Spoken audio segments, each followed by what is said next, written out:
మీరు వచ్చారు, గౌరవంగా గవర్నర్ని రిసీవ్ చేసుకుంటున్నాం. ప్రజాస్వామ్యంలో ప్రొటెస్ట్ చేయడం తప్పులేదు. నేను 5 ఏళ్లు మాచర్లకు పోలేకపోయాను. ఆత్మకూరులో ఉన్న పళంగా కొన్ని కుటుంబాలను బయట పంపిస్తే వాళ్ళ ఊరికి పోయి పరామర్శించడానికి నాకు 5 సంవత్సరాలు సాధ్యం కాలేదు. వినుకొండలో హత్య జరిగిందంటే ఆనాటి ముఖ్యమంత్రి పోతే ఇక్కడ ఎవరూ అబ్జెక్షన్ చెప్పాల. అది వాళ్ళకు మనకు ఉండే వ్యత్యాసం. ప్రజాస్వామ్య పద్ధతిలో వాళ్ళు ఏం చేసినా నేను ఎక్కడ అబ్జెక్షన్ చేయను అధ్యక్ష.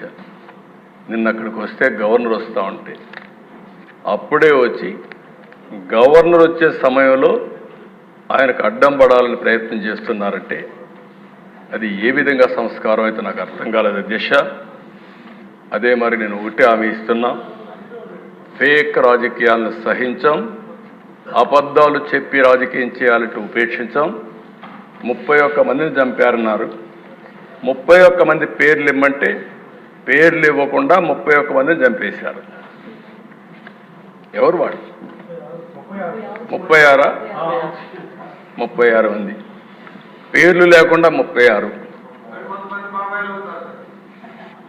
ఏమంటారు? ఆ పరిస్థితి రానిలే, అదే లాస్ట్.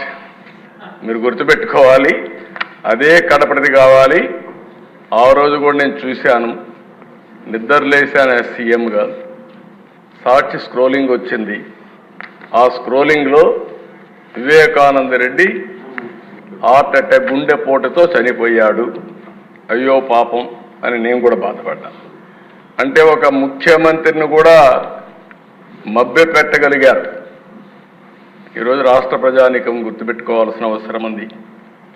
అక్కడి నుంచి మార్నింగ్ రాలేదు, ఫ్లైట్స్ ఉన్న ఎలక్షన్ల ముందు హెలికాప్టర్ రాకుండా ఫ్లైట్లో రాకుండా బై రోడ్డు వచ్చారు. ఆ డ్రామాలన్నీ నేను చెప్పదలుచుకోలేదు. అంటే సాయంత్రం వచ్చారు, మాట మార్చేశారు.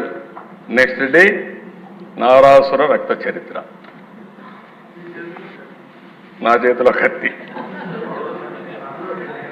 అంటే అధ్యక్ష, అలాంటివన్నీ చేసి నాటకాలు ఆడే పరిస్థితికి వచ్చారు. ఏదేమైనా ఇలాంటి సమస్యలన్నిటికీ ఒకటే మార్గం, ప్రజా చైతన్యం, ప్రజల్ని అప్రమత్తం చేయడం తప్ప వేరే మార్గం లేదు. తప్పకుండా నేను ఒకటే చెప్తున్నా, ఫేక్ రాజకీయాలు సహించాం. ఎవరి బెదిరింపులకు భయపడే పరిస్థితిలో ఈ ప్రభుత్వం లేదని మరొకసారి హెచ్చరిస్తున్నా, గట్టిగా చెప్తున్నా. లా అండ్ ఆర్డర్ పరిరక్షిస్తాం. లా అండ్ ఆర్డర్ని ఎవరు వైలేట్ చేసినా, ఎవరు వాళ్ళ చేతుల్లో తీసుకోవాలన్నా వాళ్ళందరినీ నిర్మోహమాటంగా హ్యాండిల్ చేస్తాం. మత ఘర్షణల్ని, ఫ్యాక్షన్ రాజకీయాల్ని, రౌడీల్ని, తీవ్రవాద సమస్యని పరిష్కారం చేసే చరిత్ర ఇక్కడే మాది. నేరాలు చేయాలనుకుంటే రాష్ట్రం నుంచి బయట పారిపోయే పరిస్థితి వస్తుంది తప్ప ఇక్కడుండి నేరాలు చేసి రాజకీయ ముసుగులో మీ ఇష్ట ప్రకారం ఆడాలంటే మాత్రం జరగనీయకుండా చేస్తామని చెప్పి నేను హెచ్చరిస్తున్నా. మేము నేరాలు చేయం, ఘోరాలు చేయం, కానీ మీరు చేస్తే మాత్రం సహించేది లేదని మరొకసారి హెచ్చరిస్తున్నాను అధ్యక్ష. ఒక పక్కన లా అండ్ ఆర్డర్ కాపాడాలి, అది మన బాధ్యత. ఇంకొక పక్కన మళ్ళీ రాష్ట్రంలో ఆంధ్రప్రదేశ్ బ్రాండ్ని ప్రమోట్ చేసుకోవాలి.